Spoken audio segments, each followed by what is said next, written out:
God! God! God! Guilty of second-degree murder, a lesser-included offense, without a weapon. 2 children left alone to play, and a 6-year-old girl ends up dead. I know I don't show my emotions much, and I myself am not sure why, but that doesn't mean I don't. When a life sentence is one of the most severe punishments a court of law can give, reserved for only the sickest of criminals. But what happens when those criminals are children? Today we look at 20 juveniles who were tried as adults and the shocking things they did in court as we explore the 20 most dangerous killer kids reacting to life in prison. We start with Roxana Sikorsky, who was just 15 years old when she plotted to take out her own parents with the help of her boyfriend.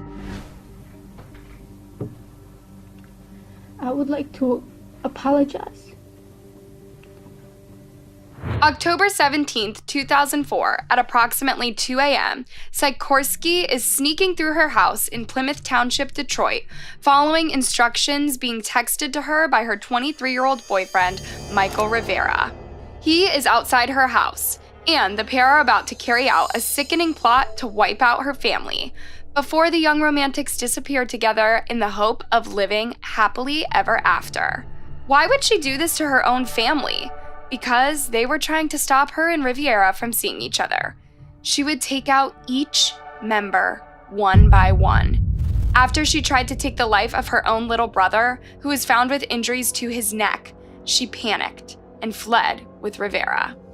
Her brother was lucky to be alive, and when the killer couple was apprehended, the details that came out in court shocked everyone. I promise that I will get better, no matter what happens. Both were found guilty. August of last year, Rivera got life in prison, and now it's Roxana's turn to learn her fate. Sikorsky was sentenced to 10 to 20 years, and during the trial and sentencing, she showed the whole world just how unhinged she was. To my family, for not being the daughter they wished I would be. Which brings us to one of the youngest Americans to ever receive a life sentence.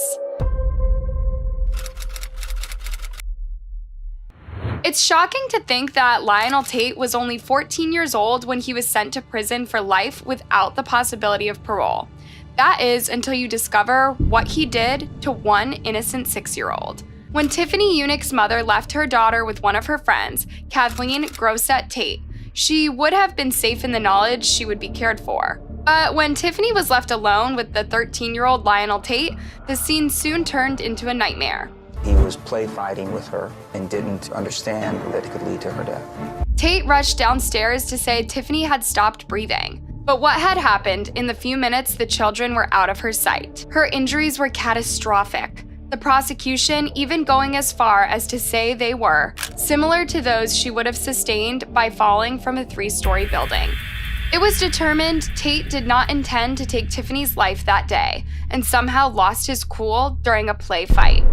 Even so, Florida state law requires he was tried for first-degree murder. To defend his client, Lewis devised a controversial explanation for the boy's actions, that Lionel had accidentally killed Tiffany while imitating the staged violence of professional wrestling. There was a lot of opposition to him being treated as an adult, but the trial would go on, and he would be found guilty of taking Tiffany's life. If Tate had any remorse for what he did, then he didn't show it at the sentencing, where he remained emotionless throughout. Next, one young man who had plenty of emotion to show and a disturbing lack of remorse. The Chardon High School incident took place on February 27, 2012. It is one of the most tragic incidences to occur within a school, which left several survivors with lifelong injuries. The main perpetrator and mastermind was 17-year-old TJ Lane. The brother in the courtroom and that did this was not the brother I knew. It began around 7:30 a.m. in the cafeteria while the students were eating breakfast. Lane entered and the scene turned into one of horror as he took his firearm and emptied it into the crowd. In the carnage, 6 students ended up in the hospital. Tragically, 3 of those did not survive their ordeal and passed away within days. A fourth was permanently affected and would never walk again. I hate you for the pain you've caused. This whole thing was caught on security cameras, and Lane was swiftly apprehended, and his name was released by the press on August 28, 2012. If you think Lane was ready to show any remorse for his actions, then think again. Throughout the trial, he would remain defiant and even disrespectful, smiling his way through the hearing. He can only act smug as he listens to the pain he has caused. You will never, ever be in my thoughts after this. Never. My family will move on, not you. On March 19, 2013, Lane received 3 life sentences with no chance of parole. The quiet city of Sheboygan Falls in Sheboygan County, Wisconsin, is a peaceful place with very low crime and a sense of community. But the city was rocked on September 17, 2012, when popular and loving 78-year-old great-grandmother Barbara Olson was discovered lifeless. And at first, she looked like she had suffered an accident in her garage where she was found. It turns out, she lost her life in a very unnatural way. But even more shocking was who was responsible for taking her life: her own great-grandson. Antonio Barbaro would prove that if you're not safe with your own grandson, then who are you safe with? He and his friend Nathan Pape had contacted the plan to rob the elderly woman of all her cash. On that fateful night in September, Barbaro turned to Pap and produced a hatchet. He told Pap of his plan and convinced him to go along. What was that plan that you discussed with Nathan? We were gonna try to scare her to get money and then use force if needed. Was there a discussion about what type of force you might use? An attack, I guess to kill. When they were inside the Olsons' house, Barbaro lunged for his grandmother, inflicting over 25 devastating injuries. 12 hours after the tragedy, the pair were arrested after the clothing used during the incident were found in Barbaro's school locker. They were tried as adults in the explosive trial that started in June 2013. Pap's legal team argued that he was a pawn used by Barbaro. Friend turned on friend today in the trial of a teenage boy in the murder of a 78-year-old woman. Evidence showed both suspects were to blame, and they were sentenced to life. Barbaro showed some signs of remorse when he tried to read out a statement, and the gravity of his situation became too much. I know I don't show my emotions much, and I myself am not sure why, but that doesn't mean I don't. In this next case, there is no redemption, as one young man from the United Kingdom follows in the footsteps of his hero, the Night Stalker. Stuart Harling's obsession with taking someone's life began when he watched a documentary about Richard Ramirez. He fell in love with the idea of becoming as notorious as the infamous Night Stalker of 1980s America. Inspired by what he saw, he began fantasizing about committing the same depraved acts. Around the same time, Harling became immersed in the world of video games and some questionable websites, and soon shut himself off from his family altogether. By 19, he became so addicted to his lifestyle that he left his career in accounting and spent all his time online. Then, Harling concocted a plan of pure evil. After planning a route to Hornchurch County Park, he would bide his time and wait for the perfect moment to strike. April 6, 2006, and Harling would find his victim. 32-year-old Cheryl Moss was taking a break from the hospital she worked at, which was right next to the park. She had been working at the hospital for over a decade and had recently become engaged. As Moss took a stroll, Harling appeared from the bushes in a wig and sunglasses and struck without warning. The savage nature of the onslaught was shocking, and many of the wounds inflicted happened while Miss Moss was on the ground and likely unable to defend herself. Cheryl Moss lost the fight to live, and Harling was arrested. It's what he told psychiatrists later that is the most terrifying part of all. He explained that he felt nothing for his victim. He was found guilty of taking Moss's life and was sentenced to serve 20 years in prison, meaning this cold-blooded barbarian would be free to walk the streets again by the time he's 40 years old. Stuart Harling very carefully planned how to take a person's life, unlike the dangerous driver in this next case. This is the scene that unfolded on September 21st, 2015, as horrified doctors and nurses ran for cover. This is 17-year-old Jessica Carnline, who was behind the wheel when the crash took place. What she didn't realize at the time is just how serious this situation was about to become. Carnline was driving towards the Wyoming Medical Center with two passengers, Brandon Avery and Amanda Strickland, both 27. Somehow she lost control, hitting a sign just in front of the hospital before colliding with the building itself. Investigators later found out the car was traveling at 76 miles per hour at the time, leading police to believe something was either wrong with the car or the driver. In the chaos, her two passengers were critically injured and became victims of vehicular homicide.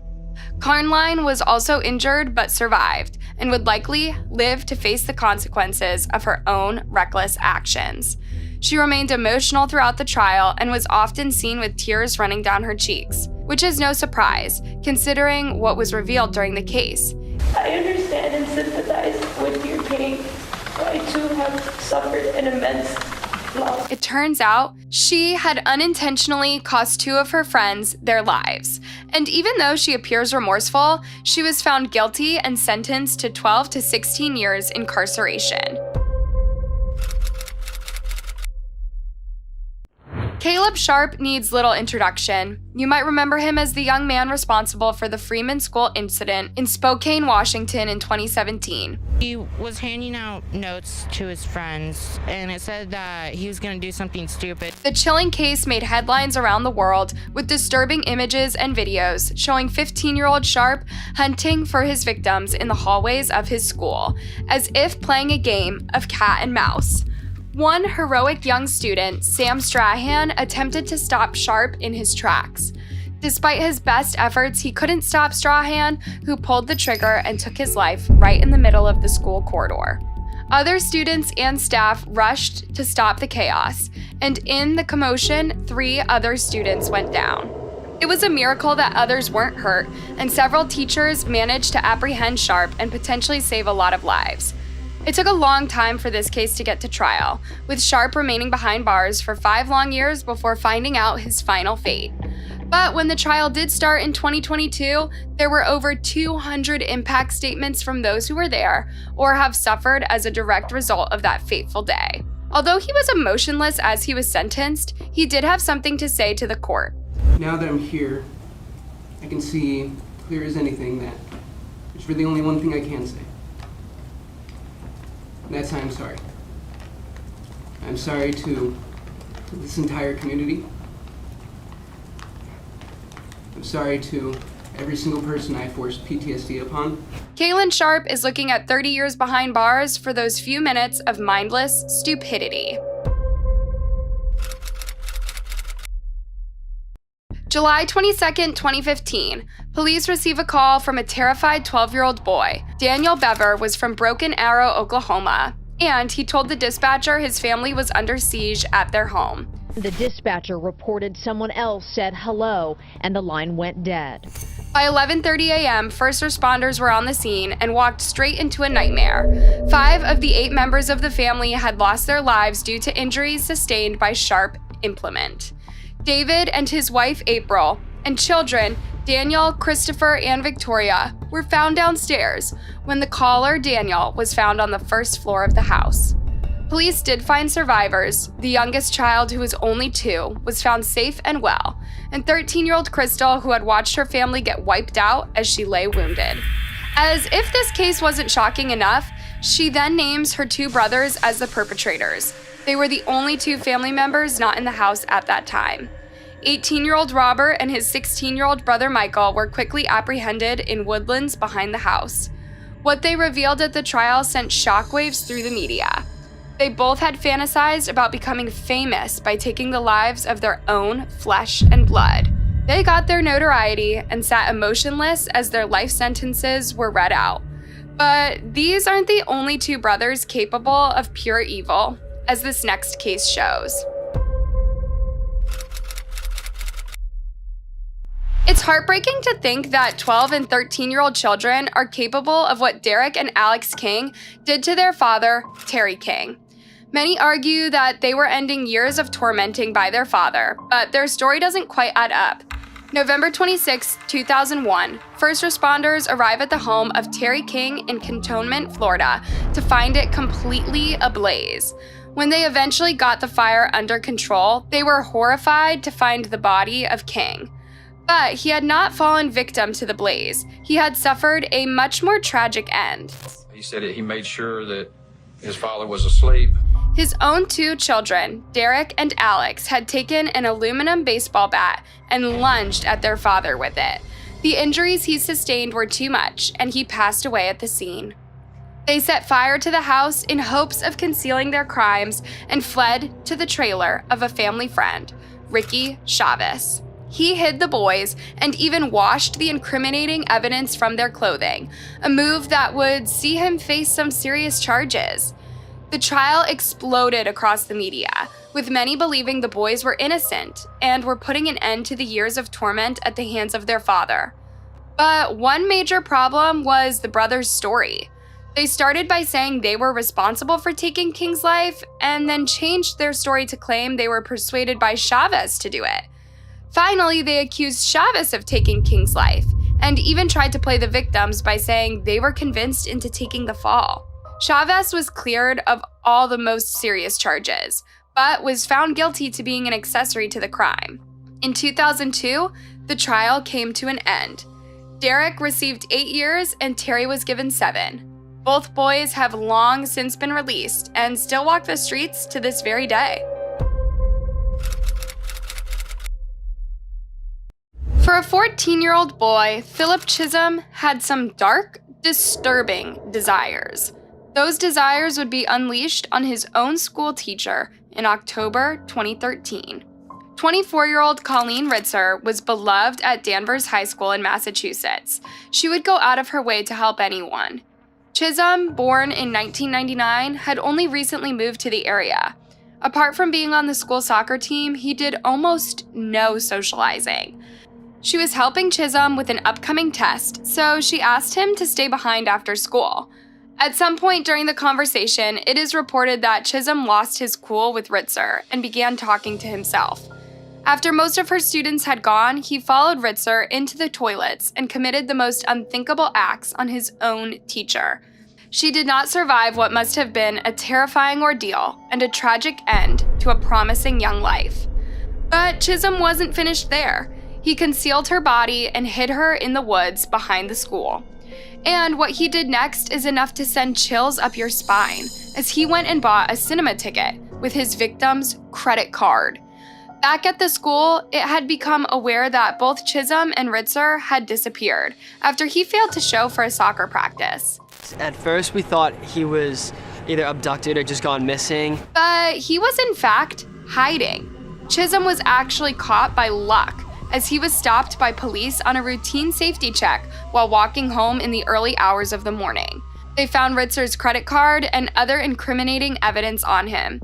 But it was when officers saw his hands that they knew they had their man. He had not washed himself since the incident happened and still had his victim's DNA on his hands. Even worse, he admitted it was Ritzer's and told the police she was buried in the woods. He was tried as an adult and would be found guilty as charged, with a sentence of life. Ritzer's mother wept in court as the verdict was read out. Chisholm didn't even react. For the period of not less than 40 years. Philip Chisholm will serve 40 years in prison before he gets a chance for parole. His mother broke down in tears. He will have a chance to parole, but let's hope this maniac stays behind bars where he deserves to be. Back to the United Kingdom, where we explore another teen obsessed in fame and will do anything to get it. Colchester is a small town in England known for its sense of community and family values. On the 24th of March, 2014, that peace would be shattered forever. A local man was walking through the park at around 5:45 a.m. when he came across the gruesome sight of a lifeless adult male.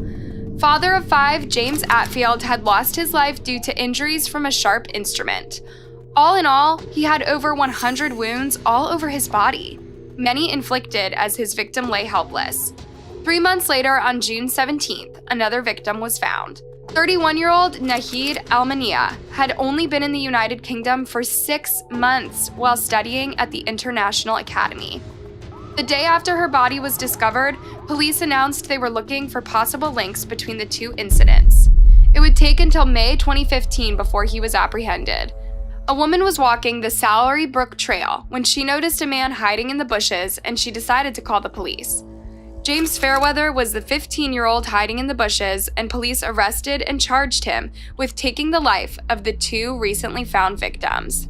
It was his cold, emotionless retelling of what he had done and how he had planned both incidents that shows how little remorse he has for the pain and suffering he caused. The voices were talking to me, you need to make a sacrifice or we're going to come and get you, you need to do it. He appealed his case on the grounds of mental health, but was ultimately rejected. Nehemiah Greggio was only 15 when he planned to eliminate his own family. Even worse, they were only the first in a long line of victims he wanted to claim. On January 19, 2013, Greggio armed himself, took aim, and pulled the trigger on his mother, father, and 3 of his siblings in their family home in Albuquerque, New Mexico. They were all asleep in their beds and could not have known what was coming before it was too late. But he wasn't satisfied there, and right after, he headed to his local Walmart to continue his campaign of terror. Had he not been apprehended on the way, there could have been many more victims. Greggio confessed to his crimes and was ultimately tried as a juvenile, which meant his sentence would be lighter. The prosecution successfully appealed, and Greggio would eventually receive 3 life sentences and would serve at least 30 years in prison. He did apologize to his family and seemed remorseful, and it's no surprise considering the seriousness of the situation he was in. I am sorry for taking our parents and our sins. You know, I wish I could take it back, but reality is that we can't. This was an extremely sickening crime, but this next psychopath is on a whole new level of depravity.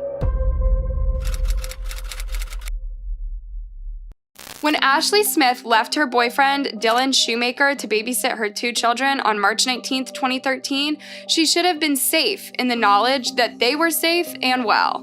When she returned to her home in Springville, New York, she found the worst-case scenario waiting for her. Her eldest son, 2-year-old Austin, had been badly hurt. Shoemaker was just 16 at the time, and when Austin wouldn't stop crying, he decided to silence him, but he went a step too far.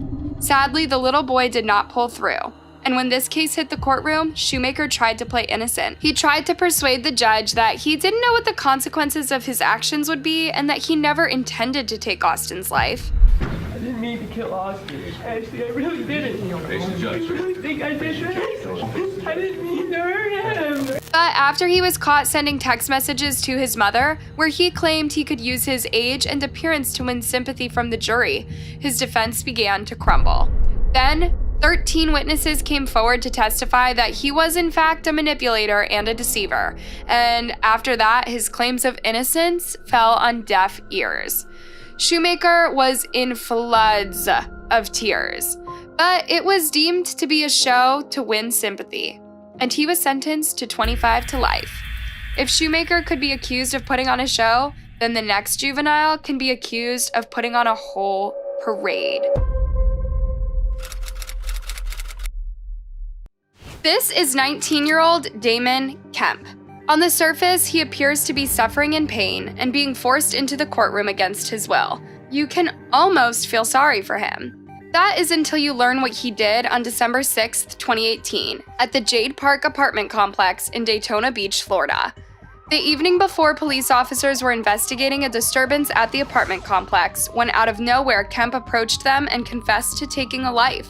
He ran away from the scene, but when police discovered where he lived, they went to check his address. Inside were the lifeless bodies of Trey Ingram and Jordan Patton, both 19 years old. Nearby, they found a firearm, and it contained the prints of Damon Kemp. This case would take a dramatic turn when it was time for the suspect to face the courtroom, where he put on a performance that would not win any acting awards. If this was an attempt to gain sympathy, then the judge was not falling for it. The suspect soon turned quiet when he was refused bail and suddenly seemed lost for words as he was wheeled out of the courtroom. It would take 5 years for Kemp to finally receive his guilty verdict, which would be 3 life sentences. If you thought crimes like this were a modern phenomenon, then this next case will show history had always had its fair share of dangerous juveniles. Newcastle, England, 1968. The country is about to discover their youngest killer. What Mary Bell did to 2 10-year-old children was utterly shocking. The inner suburb of Scotswood would be rocked by the revelation that someone so young could commit such a heinous act. The warning signs had been there since May 11th the same year, when a boy was thrown off a 7-foot-high roof, injuring his head as he landed. Police questioned Bell and her friend Norma Bell, who was no relation, but due to their age, the case was dismissed and they were both being given a warning. At the time, the Victorian-style and heavily outdated houses were being demolished around the city. And it was in one of these derelict houses that Mary Bell explored some dangerous games. At around 3:30 p.m. at 85 St. Margaret's Road, the lifeless body of 11-year-old Martin Brown was found with injuries to his neck. It appeared as if someone had taken his life in the most chilling way. Several weeks later, Mary and Norma broke in and vandalized a nursery. That had left several incriminating notes at the scene, admitting they were responsible for the incident at St. Margaret's Road, but police at the time did not know the identity of the person who had written the note. But it would all become clear after July 31st, 1968, when Mary and Norma took the life of another boy. Unable to live with the guilt, Norma told her parents, who then called the police. As this was 1968, when this kind of thing was rare, the media went into overdrive. Eventually, the courts discovered Mary Bell was solely responsible for the loss of both victims and was found guilty as charged. Her friend Norma was acquitted. Mary and her family broke down during the sentencing. In a shocking twist, Bell was released back into the free world in 1980 at age 23, meaning she had the opportunity to live her life, something she had denied her victims. When Austin Myers and Timothy Mosley planned to rob a safe from the home of 18-year-old Justin Back, they had no idea the world of trouble that was coming their way. The 2 18-year-old students went to the same school as their victim in Waynesville, Warren County, Ohio, and when Myers asked Mosley if he wanted to make some money, he was all for it. The idea was simple: drive to Back's house while he was out and help themselves to the $20,000 they believed was in the safe. Unfortunately for Back, he was home when they arrived. Suspecting no danger, he invited them in. When he did, all hell broke loose. The 2 assailants lunged for Back when he wasn't looking, and after a struggle, they overpowered him and ended up taking his life on the kitchen floor. Tim said it'd be a good idea if we made it look like a runaway or something. We had ended up wrapping him up in a blanket and put him in the trunk. The pair were arrested, and when it came time to face the court, they would face severe punishment. Mosley was given life, but Myers came off much worse, sentenced to pay the ultimate price. Although his words appeared to show remorse in the courtroom, the statement he delivered was empty of all emotion and feeling. No, I've made a horrible mistake.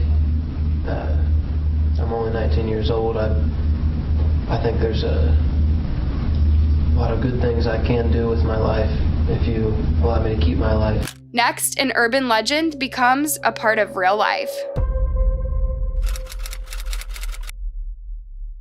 When 2 12-year-old friends, Anissa Weier and Morgan Geyser, lured their friend Peyton Leutner into the woods of Waukesha, Wisconsin on May 31st, 2014, it was to play hide and seek, or at least so Peyton thought.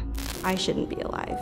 I really shouldn't after what happened. The Slender Man became a part of popular culture in 2009, and when Weier and Geyser became hooked on the urban legend, trouble would only follow. The girls wanted to take a life and then meet their sinister hero. So while playing in the woods, Weier and Geyser pinned down Leutner and then caused injuries that would leave this terrified young girl clinging on for life. Despite being severely injured, Leutner managed to crawl to the nearest road, where a cyclist stumbled across her and called for help. Wire and Geezer were found on the interstate nearby, and in their bag was a sharp implement that they had used on their victim. They told the police they were trying to find the slender man's mansion and had hoped to appease him by taking the life of their friend. It was clear that neither of the girls were of sound mind, and an emotional trial began. They were both tried as adults, but after intense negotiation, Wire managed to escape prison, but was sentenced to 25 years in a mental health institution, but was released under supervision. Geyser would face a longer sentence and was found not guilty by reason of insanity and would be sentenced to 40 years to life in a mental health institution. She managed to win release after 7 years, but would remain supervised until she is 37 years old.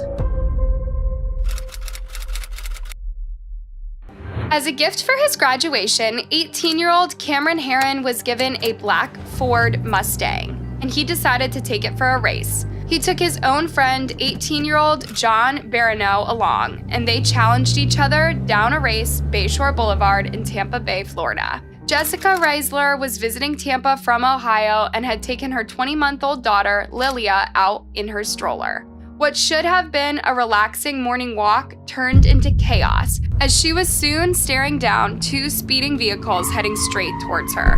In the collision, both mother and baby tragically lost their lives, needlessly wasted at the hands of Herron and his reckless behavior. Her widow spoke emotionally at the trial. I've suffered horrifically every moment. Herron's trial attracted a lot of media attention, and he appeared remorseful throughout, and was even expecting a light sentence after his lawyer suggested it. Things didn't go his way. He would receive 24 years for the loss of the mother and 14 for her baby. And the look in his eyes is enough to tell us exactly what was going through his head, from terror on the highway to terrorizing an entire county. During the summer of 2013, the residents of Osceola County, Florida, were living in fear. June 25th, and the shooting of 17-year-old David Guerrero along Central Avenue in Kissimmee sent shockwaves across the county. Over the next week, several homes were fired at by an unknown assailant.